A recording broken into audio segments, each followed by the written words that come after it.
Bathsheba season is something that seems to roll around a couple times a year in Christian online circles, with the discourse turning its attention to David and Bathsheba. Who's really at fault here? And even if it was David, was it really all that bad? Well, the answer is yes, it really was all that bad. In fact, when you look at the narrative throughout 2 Samuel, you can see a number of ways that the writer is piling up the evidence against David, and disarming any critiques of Bathsheba in the story, and in some ways even pointing back to 1 Samuel, when God first tells us that the idea of a king in and of itself is a bad idea, and it's toxic to put anyone in that situation. As Leonard Cohen might say, he saw her bathing on the roof. Her beauty and the moonlight overthrew him. By the way, David's up on the roof because that's probably where his bedroom was. In 1 Samuel 9, we find the prophet speaking with Saul on the roof of his house. The roof was, for the king in particular, a convenient location from which to survey his kingdom. Probably had the highest building in town. However, that's important because the roof was a functional part of a lot of homes, everyone's home at this time. Hence, Bathsheba's bathing on the roof. Some people have tried to ascribe some kind of nefarious motive here to her bath. Honestly, it's just nonsense. The roof was likely at most times the most private option available to most people. It's not like there was internal plumbing feeding enclosed showers in these ancient homes. But David sent someone to find out about her, and the man returned saying she is Bathsheba, the daughter of Eliam, the wife of Uriah the Hittite. Now, to be clear, the bath part is just a coincidence. That pun obviously doesn't carry over into Hebrew. In fact, the bath part of Bathsheba's name means daughter. And so Bathsheba means daughter of Sheba, or maybe daughter of an oath, or perhaps even daughter of or daughter born on the seventh day. We're not really sure here. What we do know is that her father is Eliam. And that very possibly, likely makes her the granddaughter of one of David's most trusted men, a man named Ahithophel the Gilonite.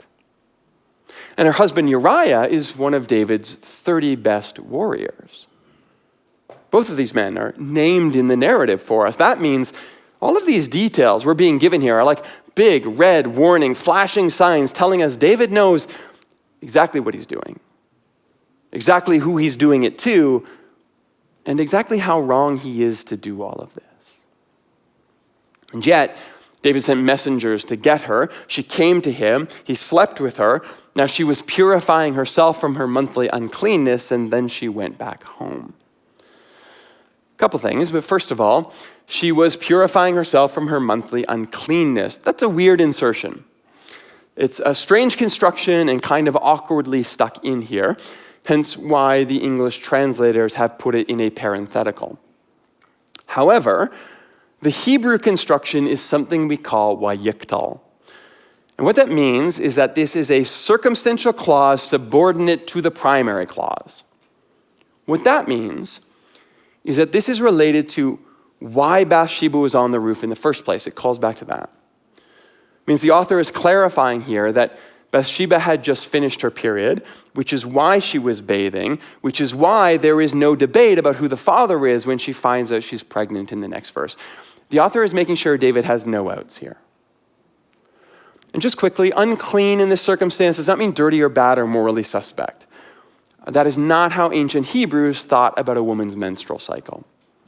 This is about ritual purity. It's about someone preparing themselves for communion with God. If anything, this narrative is showing Bathsheba in the best possible light that it can. However, I have to talk about another phrase here. David sends messengers to get her. The verb here is laqach. It means to take, grasp, or seize, to take away from someone, or to take as one's own property. On the other side of the equation, if you are being taken, it can mean to accept humiliation. All of these, by the way, taken directly from the Hebrew-Aramaic lexicon of the Old Testament, which is the primary lexicon that's used in scholarship today. This is not a neutral term. David did not just send someone to get her as if this was an invitation. In fact, I would argue the most damning evidence here is that This is precisely the term that was used in 1 Samuel 8. Do you remember that? God warns the people how bad a king will be for them. And there, this same word is not translated get, it's translated take. As in God says, he will take your sons for his wars. He will take your daughters for his desires. Same word, laqach, that's used here as David sends someone to take Bathsheba. Quote from Dr. Wilda Gaffney here. When David sends for Bathsheba, she does not have the option to refuse his invitation, nor do his men have the option to refuse to bring her. The description of her going with the messengers may suggest to modern readers that she complies or participates willingly. However, the absolute power of an ancient Near East monarch, combined with the absence of her husband's protection, greatly reduces her ability to consent to the sexual encounter. Bathsheba, going with David's soldiers on her own 2 feet, should in no way be read as consent, but rather as her holding on to a shred of dignity by not being dragged before the king. The story, however, only gets worse from here. Chapter 13, verse 1, in the course of time, Amnon, son of David, fell in love with Tamar, the beautiful sister of Absalom, son of David. And Amnon became so obsessed with his sister Tamar that he made himself ill. She was a virgin. It seemed impossible for him to do anything to her. Verse 11, he grabbed her and he said, "Come to bed with me, my sister." But she replied, "No, my brother, don't force me. Such a thing should not be done in Israel. Don't do this wicked thing." Now, people have argued that because the text goes on in the next verse to explicitly use the word rape for this story, over and against the more coercive nature of David's transgressions, maybe we should think about these two sins differently.